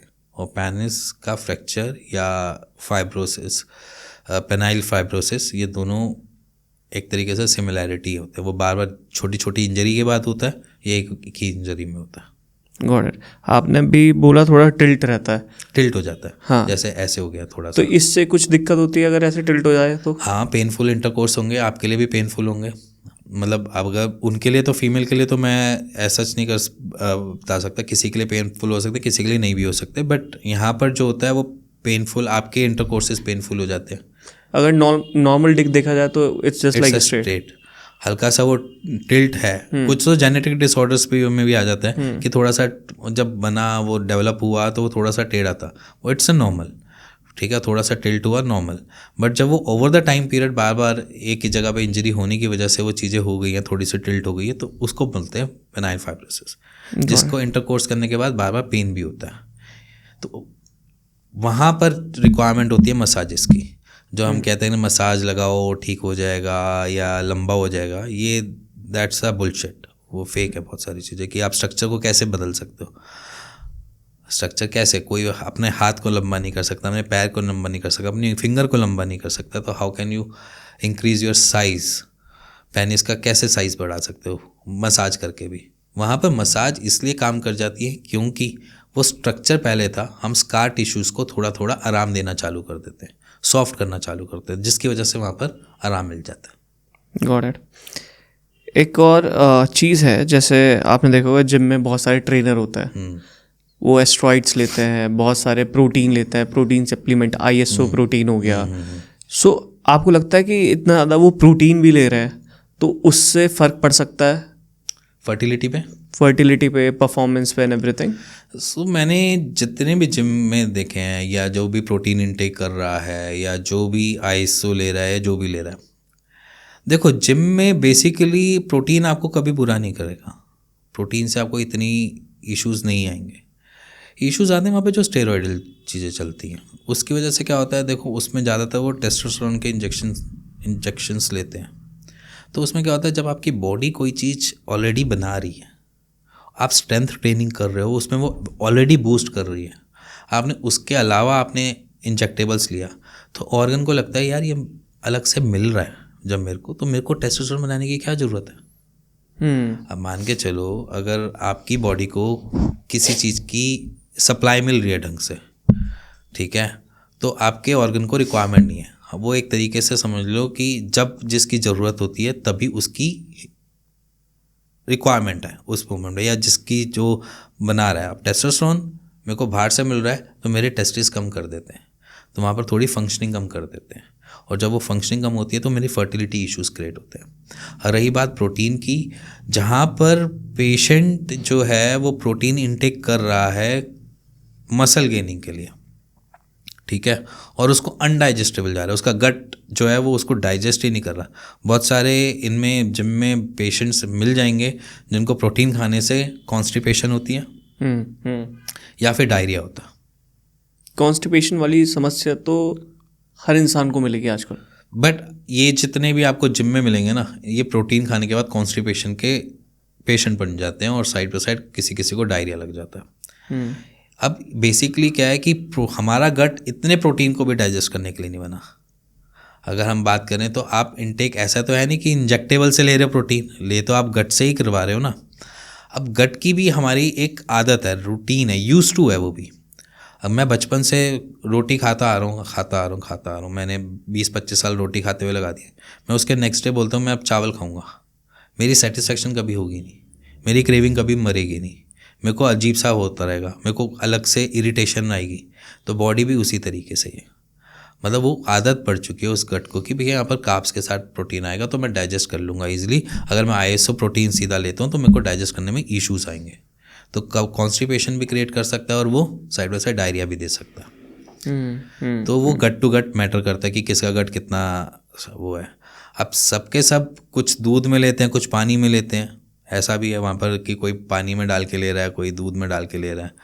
अब मेरे को यहाँ पर ये चीज़ समझ नहीं आती। प्रोटीन इंटेक करो, मना नहीं है स्ट्रेंथ ट्रेनिंग में, क्योंकि आपकी मसल्स की रिक्वायरमेंट है प्रोटीन की, बट मैं चाहता हूँ सबको कि आप रादर देन थ्रू उसके क्या कहते हैं ISO प्रोटीन के अलावा आप फूड की तरफ जा सकते हो, फ़िश वगैरह खा सकते हो, या फिर आप नॉर्मल जो देसी मुर्गा है वो खा सकते हो, या फिर पनीर खा सकते हो। हाँ, वेजिटेरियन को कह सकता हूँ कि भैया उनके पास सोर्सेज कम होते हैं as compare to non veg वालों के, वो थोड़ा बहुत ले सकते हैं तो ले लें ISO, बट वो भी कहता हूँ कि फ़ैट के साथ लें, क्योंकि उसकी जो बेसिकली डाइजेशन सिस्टम है उसमें कार्ब्स के साथ ज़्यादा हेल्प करता है एज़ कम्पेयर टू सीधा वे प्रोटीन के। प्रॉब्लम ये है कि लोगों को एक्चुअली में डाइट के बारे में पढ़ा नहीं है, तो उनको पता नहीं है। लोगों को लगता है कि प्रोटीन से ही बॉडी बनती है, चिकन खाने से ही बॉडी बनती है, लेकिन अगर साइंस को देखा जाए तो हमारे वेजिटेबल्स में ही इतना प्रोटीन होता है, इतना चिकन वगैरह में नहीं होता। अगर एक मुट्ठी हम वो ले लें, क्या कहते हैं आपका क्या कहते हैं उनको, मूंगफली ले लें, उसमें बहुत प्रोटीन होता है, राइट। सो अगर लोग सही तरीके से अपने खाना पीना करेंगे तो बॉडी भी बनेगी और प्रोटीन भी मिल ही जाएगा। हम गट हेल्थ पे आएंगे। गट हेल्थ का बहुत बड़ा रिलेशन है सेक्स लाइफ से। आयुर्वेद में भी बहुत बड़ा है कि अगर हम यहाँ से कोई भी ट्रीटमेंट स्टार्ट करते हैं वो गट हेल्थ के थ्रू ही जाता है। करेक्ट। इसके ऊपर थोड़ा डीप में जाएंगे, लेकिन उससे पहले एक क्वेश्चन रह जाएगा कि अंडरवियर कैसा होना चाहिए, अंडरवियर कैसे पहनना चाहिए? मेरे हिसाब से वी शेप पहनना चाहिए, वो अच्छे से सपोर्ट करता है और ब्लड फ्लो सही रहता है। गैस आप थोड़ा सा बताएंगे कि क्यों, व्हाई? देखो मैं बताता हूँ, वी शेप अंडरवियर इसलिए पहनना चाहिए क्योंकि हम केसेस देखते हैं वेरिकोसील के। वेरिकोसील के केसेस में बेसिकली एक प्रॉब्लम होती है हैंगिंग की, टेस्टिकल्स हमारे ज़्यादा हैंग करते हैं, और ये सारी ट्रबल्स तभी आती हैं जब अगर हमारे टेस्टिस को किसी भी फिजिकल एक्टिविटी के ड्यूरिंग, कोई भी, जैसे मेरा उठना बैठना भागना दौड़ना कुछ भी, उस बीच में इंजरी हो रही है या कॉन्स्टिपेशन की वजह से भी इंजरी हो रही है, तो हमारे टेस्टिस को नीचे से चाहिए सपोर्ट। अगर आप देखा होगा, लोगों ने भी देखा होगा, वो लंगोट पहनते थे पुराने ज़माने में, ठीक है। वो इसलिए पहनते थे क्योंकि वो टाइट रख सके और उसको होल्ड करके रख सके। होल्ड करना या टाइट रखने का मतलब ये होता है कि आपकी हैंगिंग कम होने की वजह से वहाँ पर इंजरी होने के चांसेस कम हो जाते हैं, और वो वेरिकोसील में कन्वर्ट नहीं हो पाता। अब जब वेरिकोसील बनता है तो वो फर्टिलिटी इश्यूज लेकर आएगा। इवन उसमें तो टेस्टिस की श्रिंकेज और एट्रोफी के भी चांसेस होते हैं। तो इसीलिए मैं कहता हूँ कि ऐसे एक्सट्रीम से बेटर बचने के है वी शेप अंडरवियर पहना, कहीं पे भी कैरी कर लिया, कहीं पे भी चले गए।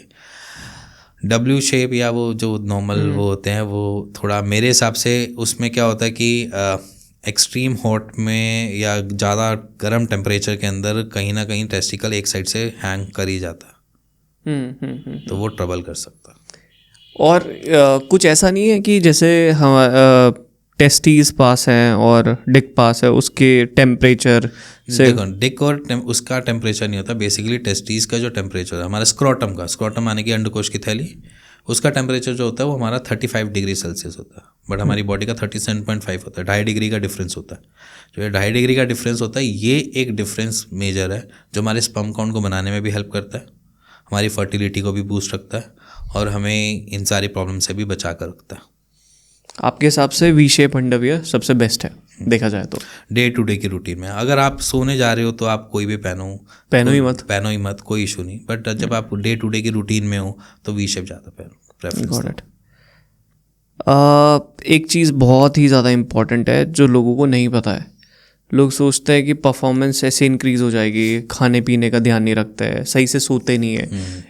स्लीप साइकिल का इम्पोर्टेंस आप बताना चाहोगे कि डायरेक्टली सेक्स से कैसे को रिलेट करता है?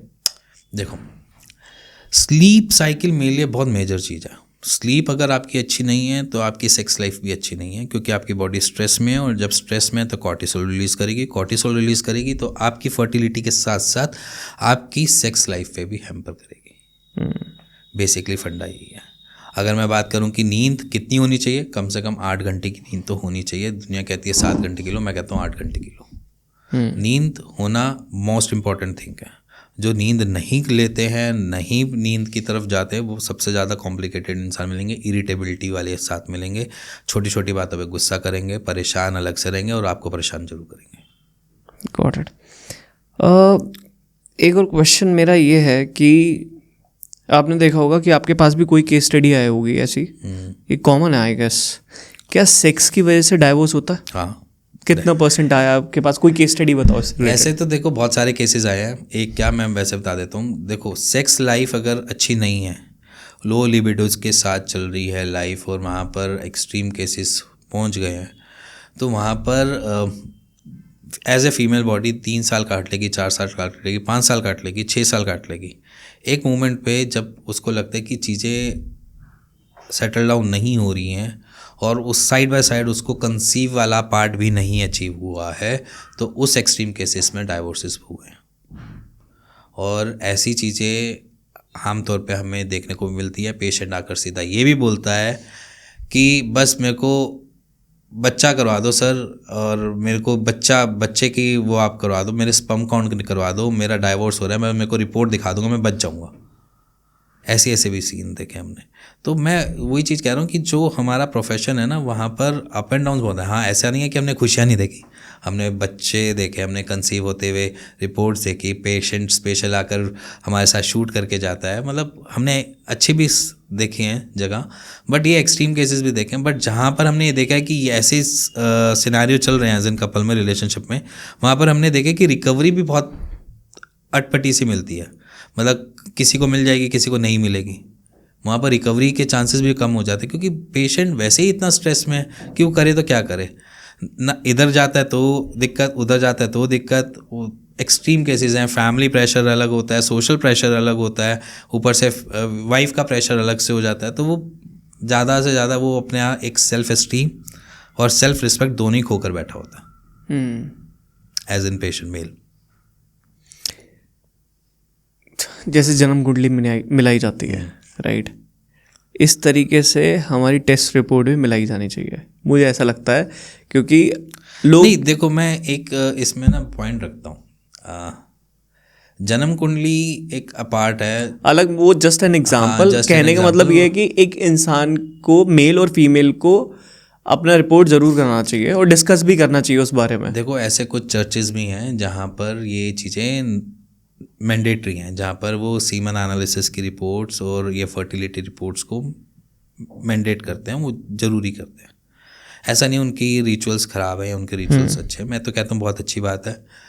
बट मैं ये कहता हूँ कि कुछ फैक्टर्स हैं आज की डेट में। पहले होती थी अरेंज मैरिजेस ज़्यादा, आज की डेट में होती हैं ज़्यादातर लव मैरिजेस ज़्यादा। तो मेरे हिसाब से जब आप इन सारी चीज़ों में पढ़ते हो तो वहाँ पर रिलेशनशिप में भी इश्यूज आते हैं। ऐसा तो है नहीं कि सारे के सारे कपल्स का जो सिनेरियो है, सेक्स लाइफ है, बहुत अच्छी चल रही हो, बट वो पूरी ज़िंदगी काटते हैं, मज़े से काट के भी जा रहे हैं, ऐसा नहीं है। बट मैं ये कहता हूँ कि हाँ, एक जब अरेंज मैरिजेज़ हों, जहाँ पर आप अरेंज मैरिज के अंदर इंडल्ज हो रहे हो, तो वहाँ पर मेरे हिसाब से ये एक इम्पॉर्टेंट पॉइंट है कि आप अपनी रिपोर्ट्स को मैच जरूर करवाओ, फर्टिलिटीज़ इश्यूज़ को पहले ही रेक्टिफाई कर लो। आप मुझे एक और चीज़ जाननी है आपसे कि कौन कौन से टेस्ट होता है मेल के लिए और फीमेल के लिए, जिससे हमारी हेल्थ रिपोर्ट अच्छी रहे और सेक्सुअल लाइफ के बारे में पता लग जाए। देखो वैसे तो सबसे पहले होते हैं सीमन एनालिसिस, ठीक है, मेल के अंदर जो होता है। बाकी तो देखो आज की डेट में फीमेल में बहुत सारे इश्यूज़ हैं, पीसीओडी पीसीओएस के सबसे बड़े इश्यूज़ होते हैं। तो उसमें एक अल्ट्रासाउंड होता है, ठीक है, जिसमें थोड़ा सा क्लियर हो जाता है कि पीसीओडी पीसीओएस की रिक्वायरमेंट क्या है क्या नहीं। बाकी ज़्यादातर मेल की ही होती है, क्योंकि एग की प्रोडक्टिविटी को चेक ऐसा नहीं किया जाता ज़्यादातर। बट ये है कि यहाँ पर हम इसको कर सकते हैं। ऐसा नहीं है कि पीसीओडी में पीसीओएस में बेबी कंसीव करने में इश्यूज़ आते हैं, ऐसा नहीं होता कुछ। हाँ, अब लो लिबिडो का आप जज नहीं कर सकते इसमें, पहला पॉइंट। किसका? लो लिबिडो का। अगर लिबिडो लो भी है तो उसको ऐसे जज नहीं कर सकते। एक पेनाइल डॉपलर होता है, बट पेनाइल डॉपलर करवाने के लिए तो वो सिर्फ एक एरेक्टाइल करने का ही मेथड होता है, मतलब एरेक्टाइल हो गया तो वो स्कैन कर देंगे। बट यहाँ पर सिर्फ आप फर्टिलिटी ही इशू आप चेक कर सकते हो, रादर देन इसमें मैं बोलूँ कि आप लो लिबिडो को चेक कर सकते हो, प्री मैच्योर इजैकुलेशन को चेक कर सकते हो। कैसे कर सकते हो, उसके लिए कोई टेस्ट एज सच नहीं बने हुए। Got it. एक क्वेश्चन और था जो हम कोरा पे हमने देखा कि बहुत सारे लोगों का कहना यह है कि जब हम परफॉर्म करने जाते हैं तो हम पे परफॉर्मेंस नहीं होती, लेकिन व्हेन वी टेक अल्कोहल हमारी परफॉर्मेंस बहुत अच्छी हो जाती है। एग्जैक्टली। तो ये अल्कोहल लेना चाहिए, नहीं लेना चाहिए, क्या आपका क्या टेक है इस चीज़ के ऊपर? देखो बेसिकली अल्कोहल लेने का परफॉर्मेंस से क्या रिलेशन है पहले ये बता देता हूँ। जब वो डरते भटकते जाते हैं तो वहाँ पर उनका वो डर जो है वो उन पे हावी हो रहा होता है बेसिकली। और यहाँ पर क्या है कि जब वो लिकर पी के जाते हैं, एक तो वो स्ट्रेस मूड में, स्ट्रेस से थोड़ा सा बाहर निकल जाते हैं, रिलैक्स हो जाते हैं, पहला। दूसरा वो फोकस्ड हो जाते हैं। फोकस्ड होना मेजरली इम्पॉर्टेंट पार्ट है सेक्स में। अगर आप फोकस नहीं हो, आपको ये लग रहा है कि कोई आएगा कोई जाएगा, ये पर्दे का रंग कैसा, ये पंखा क्यों चल रहा है, ये लाइट ऐसी क्यों चल रही है, अगर आपके फोकस यहाँ पर डाइवर्ट होंगे तो वो कभी भी सेक्स नहीं हो पाएगा। सेक्स करने के लिए बेसिकली रिक्वायरमेंट है आपके फोकस की और उस मोमेंट को एंजॉय की, तभी वो सेक्स में कन्वर्ट हो पाएगा वो वाला मोमेंट, अदरवाइज़ वो भी नहीं हो पाएगा। रही बात पीने की, बात करूँ लिकर की, अगर मेरा डर लिकर से निकल रहा है और मेरा डर वो लिकर से निकल के बाहर आ जाता है, तो पहला इंटरकोर्स मैं लिकर के साथ कर सकता हूँ, बट आगे आने वाले इंटरकोर्सेस को मैं यही सोच के करूँ कि मेरी पुरानी इंटरकोर्स कैसा गया। Got it. समझ गए कि अगली बारी मेरे को लिकर पीने की ज़रूरत ना पड़े, मैं अपनी पुराने इंटरकोर्स को याद रखूँ इतना कि मेरे जितने भी इंटरकोर्स जाएंगे वो बेटर जाएंगे। क्योंकि क्या होता है, पहला मेरा डर निकलना चाहिए, उसके बाद के जितने भी इंटरकोर्स होंगे वो सही चले जाएंगे।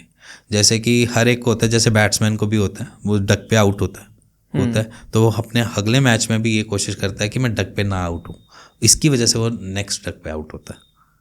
इसके साइड इफेक्ट भी होता है कि अगर कोई किसी को अब लग गया कि अब तो मैं पी के ही करूँगा, मेरी परफॉर्मेंस बहुत बढ़िया हो रही है, तभी तो कह रहा हूँ मैं, ये यूज टू आदत ना पड़े। दारू पीने के बाद हम वी आर फोकस्ड, हमें पता है हम क्या कर रहे हैं, किस पे क्या कर रहे हैं, हम उस टाइम ज़्यादा इन्जॉय और रिलैक्स मोड पे होते हैं। जब हम सेक्स करने जाते हैं हम डर के जा रहे हैं, वो मोमेंट देखो फियर फैक्टर है। मेरे को सेक्स करना है, मेरे को ये नहीं पता कि मैं करूँगा कैसे, किस तरीके से मेरी परफॉर्मेंस जाएगी, मैं खुद को ही जज कर रहा हूँ। अभी परफॉर्मेंस किया नहीं है बट खुद को ही जज कर रहा हूँ, क्या पता मुझसे होगा नहीं, क्या पता हो ही नहीं पाएगा मुझसे। जब मैं खुद को ही जज कर रहा हूँ तो कभी होगा ही भी नहीं। तो जज यहाँ पर नहीं करना होता, यहाँ पर सिंपली आप मोमेंट्स को एंजॉय करो। अगर आप फर्स्ट इंटरकोर्स अगर आपका लिकर के साथ हुआ और वो एक्सट्रीम अच्छा गया है तो इट्स गुड। आपने अपनी बॉटल या जो भी लिकर पी है उसको साइड कर दो, अपने उस मोमेंट को याद रखना। उस मोमेंट को याद करके जो आपकी अगली मोमेंट जो आएंगे ना इंटरकोर्सेस के, वो अच्छे चल जाएंगे। और जो बहुत लोग स्मोकिंग करते हैं या ड्रग्स लेते हैं, जो वो वाइट पाउडर मान लेता है, उसे करने के बाद उसे करने के बाद भी कुछ साइड इफेक्ट वगैरह होता है? ऑब्वियस सी बात है, पूरा साइड इफेक्ट है। स्मोकिंग का बताओ आप, स्मोकिंग से बहुत कंट्रोवर्शियल है थोड़ा। देखो स्मोकिंग बेसिकली निकोटिन करता है, निकोटिन हमारे ब्लड स्ट्रीम में जाता है और ब्लड स्ट्रीम से हमें सबसे पहले ईडी फेस करनी पड़ सकती है। दूसरा, हमें फर्टिलिटी इश्यूज़, हमने ऐसा नहीं देखा कि जो स्मोकर्स हैं उनको fertility issues at the age of 35 या 28-29 देखें। उसके बाद के केसेस हमने ज़रूर देखें, जो एक्सट्रीम स्मोकर्स होते हैं उनको फर्टिलिटी इश्यूज़ आने स्टार्ट हो जाते हैं, क्योंकि हम टोटली रिप्लेस करते हैं किसी न किसी चीज़ को। स्मोकर्स जितने भी होंगे वो अपनी किसी एक चीज़ को रिप्लेस कर रहे हैं। जैसे उनका खाना थोड़ा कम हो जाता है, एज इन फूड इनटेक उनका कम हो जाता है, और उनके साथ निकोटिन की एक मात्रा जो ब्लड स्ट्रीम में जा ही रही है, फेफड़ों को तो गला ही रही है, मतलब बेसिकली लंग्स हमारे ख़राब हो ही रहे हैं। और जब लंग्स ख़राब हो रहे हैं तो वो ऑक्सीडाइज ब्लड को वित्तीय स्ट्रीम से नहीं भेज पा रहा, जिसकी वजह से बॉडी में स्ट्रेस लेवल बढ़ता है, जिसकी वजह से हमारी फर्टिलिटी हैम्पर होती है। Got it. एक out of the topic question मेरे दिमाग में आया अभी। आपने देखा होगा बहुत सारे लोग आजकल अपना जेंडर चेंज करा लेते हैं, मेल फीमेल बन रहे हैं, सो वो तो पर्सनल चॉइस, फीमेल मेल बन रहे हैं। सो इसमें जब वो अपना जेंडर चेंज करा लेते हैं तो उनके साथ कोई दिक्कत होती है परफॉर्मेंस में? सर परफॉर्मेंस क्या, देखो अब आप फीमेल को मेल करवा भी दोगे तो टेस्टिस तो नहीं दे पाओगे ना। ऐसा तो है नहीं कि कॉस्मेटिक उन्होंने सर्जरी भी करवा ली बट टेस्टिस तो वो तब भी नहीं लगा पाएंगे। यहाँ पर बेसिकली उनकी खुद की एक सेटिस्फेक्शन है, आप समझो। यहाँ पर उनकी सेक्सुअल इंटरकोर्स की कोई ऐसा सेटिस्फेक्शन नहीं है, उनकी एक इनहेरिडिटरी, मतलब इनहेरिडिटरी भी क्या बोलूँगा मैं इसमें, इनहेरिडिटरी कोई नाम ही नहीं होता इसमें। बेसिकली इनबिल्ट उनकी एक सोच है। अगर मान के चलो मैं मेल की तरह अपने आप को देखता ही नहीं हूँ, मैं अपने आप को फीमेल की तरह ही देखता हूँ, समझो, तो मैं अपने आप को मेल की बॉडी के अंदर रख ही नहीं पाऊंगा, रेजिस्ट ही नहीं कर पाऊंगा, मेरे को अजीब लगेगा काफ़ी। मैं कब तक उस चीज़ को अजीब लगाता रहूँगा? आप समझो कि उनकी मेंटालिटी इस तरीके से नहीं है कि आपको मर्द का शरीर मिला आप मर्द हो, मेरे को मर्द का शरीर मिला मैं मर्द हूँ, मेरे अंदर की सोच भी वैसी है कि मर्दों की तरह। बट वहाँ पर उल्टा है, वहाँ पर उनकी सिस्टम ही दाएं बाएं हुआ है। उनकी बॉडी तो मर्द की है बट उनको फीमेल की तरह लग रहा है, बट जब उनके पास फेशियल हेयर आ जाते हैं, ये सारी चीज़ें आ जाती है, तो उनको वो और ज़्यादा अजीब लगना चालू हो जाता है, वो और ज़्यादा उसके लिए एक्सट्रीमली सोचना चालू कर देता है। फिर एक बारी उनको पास ऑप्शन आता है कि सर्जरी करवा लेता हूँ, क्या पता मैं फीमेल जैसा लगूँ। तो ये उनका एक वो है, उसमें ऑर्गेज़म फील ऐसा मेरे हिसाब से तो नहीं होता, क्योंकि वो वाली फील नहीं आ पाती ढंग से। हाँ, थोड़ा बहुत वैसे वाली फील आ जाए, एज इन बॉडी वाली जो होती है वो आ जाए, बट वो वैसी वाली एक्सट्रीम फील मेरे हिसाब से नहीं आ सकती। Got it. एक ये बहुत लोगों को मैंने देखा है कि ना वो बहुत कोशिश करता है सेक्स करने की, लेकिन वो सही से कर नहीं पाते, या अगर एक पार्टनर बहुत अच्छे से उसको सिड्यूस भी कर रहा है तो सामने वाला ऑर्गेज़म हो ही नहीं पाता, उसका कितनी भी कोशिश कर ले, वो कितने भी अच्छे से चाहे वो फोर प्ले कर ले। परफॉर्मेंस प्रेशर बोलेंगे उसको, क्या बोलेंगे सर? डर, फियर फैक्टर। किस चीज़ का डर? समझो कि आपने अभी तक कुछ ऐसा किया नहीं, ठीक है, और आपको खुद पे ही डाउट हो रहा है कि क्या मैं कर पाऊंगा या नहीं कर पाऊंगा। वो एक्सट्रीम में पहले कर चुका है, उसको सारी चीज़ों के बारे में पता है, he is a matured person, okay, and हम उसको कोशिश कर रहे हैं कि ऑर्गेज़म हो जाए, फोर प्ले भी बहुत अच्छे से हो रहा है, सारी चीज़ हो रही है, स्टिल वो नहीं हो पा रहा है, मैं एरेक्टाइल ही नहीं हो पा रहा। हाँ, तो सर वहाँ पर इशू है, इसी को बोलते हैं ईडी, एरेक्टाइल डिसफंक्शन, जहाँ पर हम बहुत सारी चीज़ें अलग कर लें बट वो बेसिकली एरेक्टाइल ही नहीं हो पा रहा। उस टाइम ये नहीं है कि मैं करना नहीं चाह रहा, वो अपने से खुद से ही हो, हाँ, वो अपने से ही बेसिकली वहाँ का ब्लड का फ्लो तेज ही नहीं हो पा रहा, ब्लॉकर्स की तरह, बैरियर की तरह P6 वहाँ पर खड़ा हो जाता है, स्ट्रेस खड़ा हो जाता है, बहुत सारी चीज़ें खड़ी हो जाती है, जिसकी वजह से ब्लड का फ्लो उस तरफ बढ़ ही नहीं रहा, जिसकी वजह से एरेक्टाइल नहीं हो रहा। इसी को ईडी बोलते हैं मेजरली, बेसिकली एरेक्टाइल डिसफंक्शन इसी प्रॉब्लम को ही बोला जाता है। Got it. आई थिंक मैंने बहुत ही इन डेप्थ में जाके आपसे सारे क्वेश्चन पूछे, और जिनको नहीं भी आता होगा उनको पता लग गया होगा कि कैसे करना है। एक आखिरी क्वेश्चन लूँगा, फिर आपसे एक नोट लूँगा। इसको इस तरीके से ख़त्म करेंगे कि जो हमारी स्टार्टिंग थी, how to satisfy a woman that she will ask for more, right? So एक लेमन लैंग्वेज में अगर आप बताओ कि मेल को स्पेशली कि how to satisfy a woman, तो आपका क्या आंसर होगा इस चीज़ को लेकर?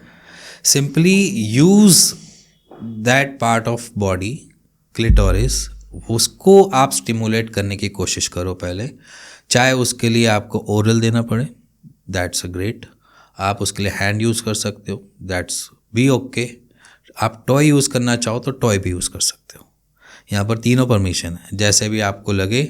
आपने फर्स्ट फोर प्ले में विद किस स्टार्ट किया, देन उसके बाद आपने क्लिटोरिस को स्टिमुलेट किया, देन उसके बाद लुब्रिकेशन थोड़ी सी अचीव हुई फीमेल बॉडी में, देन उसके बाद आपने इंटरकोर्स स्टार्ट किया, देन इंटरकोर्स के बाद आपने एंडिंग भी ऐसे नहीं करनी कि जैसे हो गया, एंडिंग भी आपने किस के साथ ही एंड करना है, प्यार से करना है, ध्यान से you need to show your affection, क्योंकि फीमेल बॉडी जेस्चर्स को बहुत जल्दी पकड़ती है, और वो उस जेस्चर्स को भी पकड़ती है जो उसके लिए एक अलग से लग रहा हो, और उस मोमेंट पे जब अगर आप रिस्पेक्ट दोगे तो मेरे ख्याल से वो पार्टनर कभी आपको छोड़ के जाएगा ही नहीं। ग्रेट डॉक्टर हिमांशु, बहुत मज़ा आया आपके साथ पॉडकास्ट करने में, एंड हमने बहुत डीप जाके डिस्कस किया इस चीज़ों को। जस्ट वांटेड टू नो कि आपका कोई लास्ट नोट आप देना चाहते हो ऑडियंस को? मैं लास्ट नोट यही दूंगा, जैसे आपने अभी बोला था कि बीच में go with the flow, sex is always a go with the flow, ठीक है। देन इसके बाद एक और बोलूँगा कि अपनी फर्टिलिटी भी इतनी ही इम्पॉर्टेंट होती है, तो आप फर्टिलिटी के ऊपर भी इतना ही ध्यान दो। अगर आप मान के चलो बड़े लंबे टाइम से किसी भी चीज़ से प्रॉब्लम से फेस कर रहे हो तो आस्क डॉक्टर, क्योंकि यहाँ पर आप रादर देन उसको छुपाने के आप उसको डिस्कस ज़रूर करो, क्योंकि यहाँ पर मोस्ट ऑफ द पेशेंट छुपाता ज़रूर है, बताने की प्रेफरेंस ही नहीं रखता, कहते बताऊँगा तो क्या होगा। मेरे हिसाब से आप डिस्कस करो, अपने आसपास के नियर बाय डॉक्टर से डिस्कस करो और उसका एक राइट सॉल्यूशन भी लो। और इसी के साथ अगर आप अपनी फर्टिलिटी को भी बूस्ट करना चाहते हो तो इसी में मैं आपको ये भी बता देता हूँ, आपने मील में 3 चीज़ें करना स्टार्ट कर देना। एक, डेली बेसिस में अखरोट खाना चालू कर देना। दूसरा, आप थोड़े से ग्रीन वेजिटेबल्स स्पिनच वगैरह खाना चालू कर देना। इसी के साथ साथ पम्पकिन सीड्स डेली रूटीन में डाल दो, आपकी फर्टिलिटी बढ़िया हो जाएगी। थैंक यू डॉक्टर हिमांशु, बहुत अच्छा लगा आपसे पॉडकास्ट करके। अगर हमारे पास कभी और क्वेश्चन आए जिसका इस पॉडकास्ट में आंसर नहीं हो पाया तो डेफिनेटली सेकंड राउंड फिर हम करेंगे। Same definitely. Thank you so much. See you. जी। आई होप आपको इस पॉडकास्ट से बहुत कुछ सीखने को मिला होगा। अगर आपके पार्टनर को नहीं पता है तो प्लीज़ इस पॉडकास्ट को ज़्यादा से ज़्यादा शेयर करो, चाहे आप किसी भी एज में हो, 20s में हो, 30s में हो, 40s में हो, 50s में हो, किसी भी एज ग्रुप में हो, प्लीज़ ज़्यादा से ज़्यादा शेयर करो। अगर आपको ये पॉडकास्ट बहुत इन्फॉर्मेटिव लगा होगा ना, आपकी नॉलेज के लिए जो साइड में आपको ये 2 पॉडकास्ट दिखाई दे रहे हैं, ये बहुत ही पावरफुल है। अगर आपने चैनल को सब्सक्राइब नहीं किया है तो प्लीज़ चैनल को सब्सक्राइब करो, इससे मैं और मेरी टीम मोटिवेट होता है, जिससे ऐसा और अच्छा कंटेंट हम आपके लिए ला सकें। तो मैं डायरेक्टली आपको मिलता हूँ इन दोनों पॉडकास्ट में।